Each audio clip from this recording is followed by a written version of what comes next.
کہ بسم اللہ مجرہا و مرساہا کا معنی ہے کہ بسم اللہ سے مراد ہے اللہ کے اسم کی برکت سے میں کشتی پر بیٹھتا ہوں، اور اسم کا معنی علامت ہوتا ہے، تو اللہ کی علامت اس کائنات میں محمد مصطفیٰ کی ذات ہے۔ نوح علیہ السلام نے کہا تھا کہ میں اس کے وسیلہ سے کشتی پر بیٹھتا ہوں کہ جس کا نام لینے سے اللہ تک انسان پہنچتا ہے۔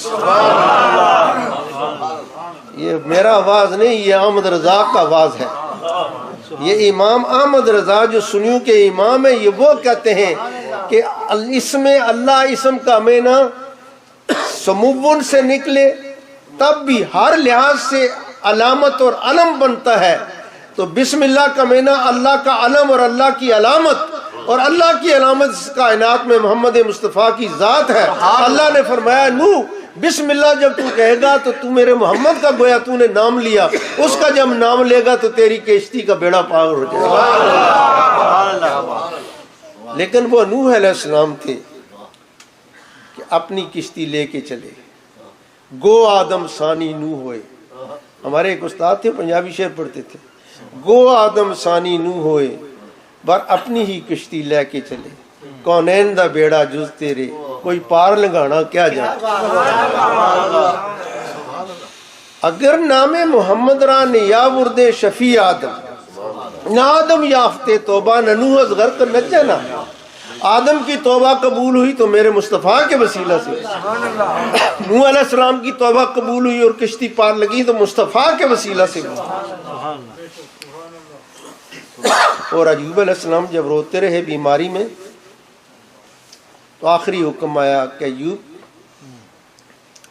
تو وہ وظیفہ پڑھ جو میرا مصطفیٰ پڑھے گا۔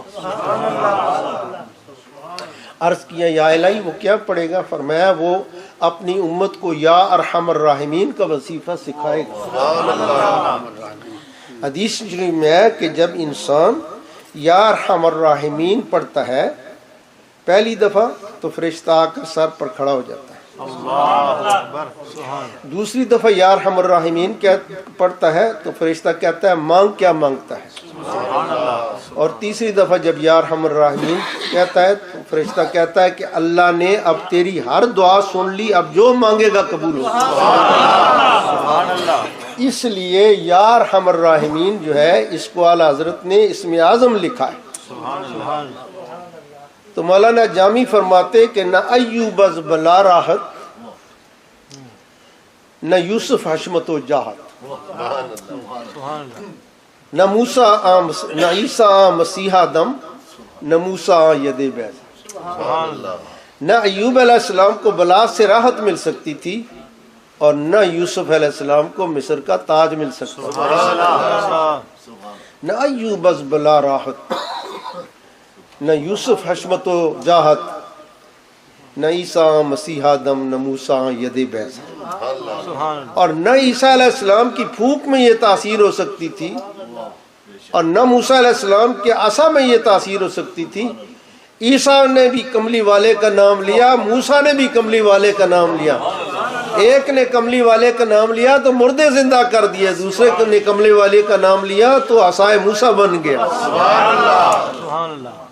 اگر نام وصلی اللہ علی نور، آپ میرے ساتھ پڑھیں وصلی اللہ علی نور کزو سد نورہا پیدا زمین از حب اوساق فلک۔ جس کے وسیلہ سے آدم کی توبہ قبول ہو، جس کے وسیلہ سے نوح کی کشتی پار ہو، جس کے وسیلہ سے ایوب علیہ السلام کو سلطنت مصر ملے، جس کے وسیلہ سے حضرت ایوب علیہ السلام کو شفا ملے، جس کے وسیلہ سے موسیٰ علیہ السلام کلیم بنے، جس کے وسیلہ سے عیسیٰ علیہ السلام روح اللہ بنے، اس کی ذات جب ظاہر ہوگی تو اس کے ظہور کے کیا کمالات ہوں گے۔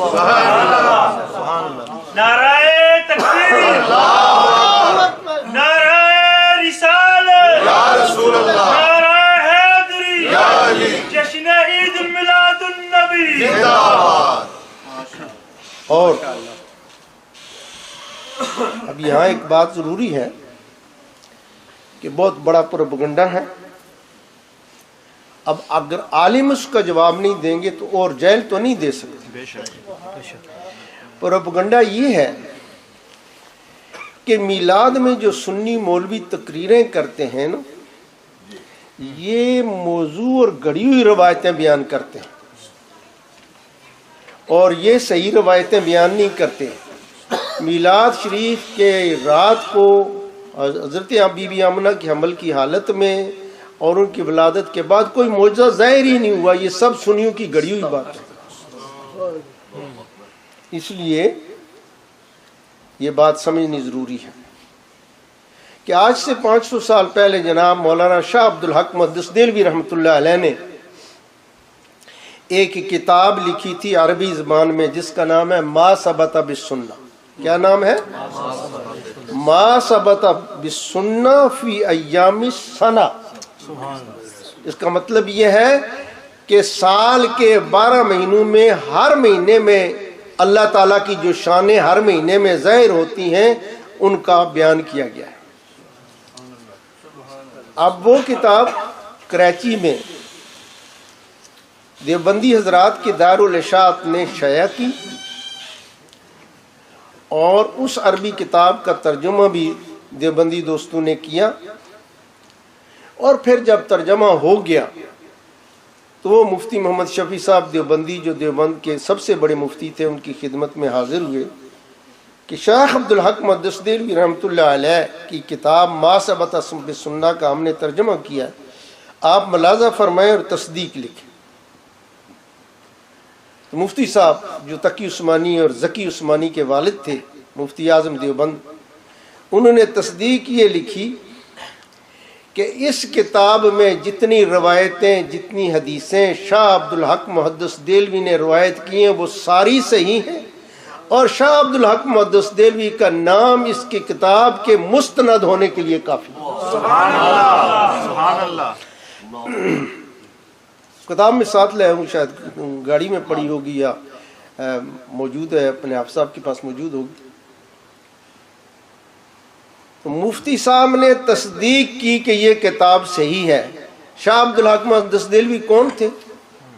شاہ عبد الحق محدث دہلوی حضرت مجدد الفسانی رحمۃ اللہ علیہ کے پیر بھائی تھے۔ 958 میں وہ پیدا ہوئے ہیں، ہجری 958 میں، اور ہجری 1052 میں ان کا شاہجہان کے زمانے میں وصال ہوا ہے۔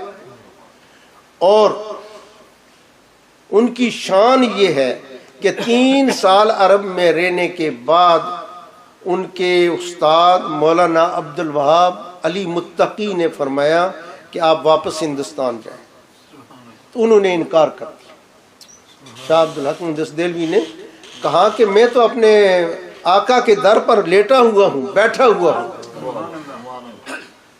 ان کے فقیر تو اب پھیری کو پھرتے ہوئے، ہم نے تو سخی کے در پر بستر لگا دی ہے، میں کملی والے کے در سے نہیں جاتا۔ اس وقت ان کو مرشد نے ایک وظیفہ بتایا کہ یہ پڑھو، اگر حضور کی مرضی ہوگی تو خود حضور تمہیں بھیج دیں گے۔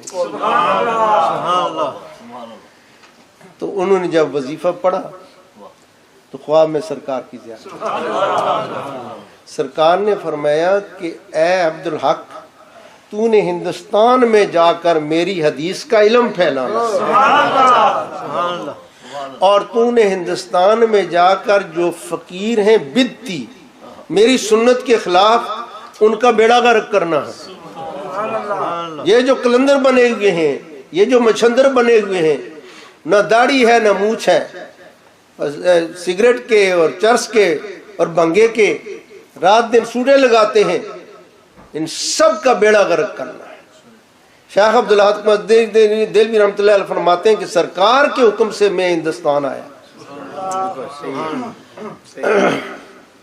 اور جب میں ایک فقیر کے تکیے کے پاس پہنچا تو میں نے پوچھا کہ اس کا جو تکیے والا سائیں ہے وہ کدھر ہے؟ تو انہوں نے کہا کہ یہاں سائیں صاحب اندر ہیں۔ انہوں نے کہا دیکھو، دیکھا تو کوئی سائیں نہیں۔ کہا کوئی یہاں سے نکلا ہے؟ کہا ایک کتا کالا صبح ہم نے نکلتا دیکھا ہے، سائیں صاحب تو نہیں نکلے۔ کہا کہ رات کو میں نے خواب میں دیکھا تھا کہ یہاں کا فقیر جو خلاف شرع ہے حضور کے دربار میں تھا، اور حضور نے حضرت علی کو فرمایا تھا کہ اس کتے کو کہو میرے دربار سے نکل جائے۔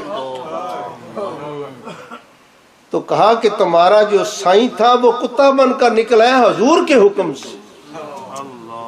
شاہ عبد الحق کی یہ شان تھی. انہوں نے آ کر حدیث کی کتاب لمحات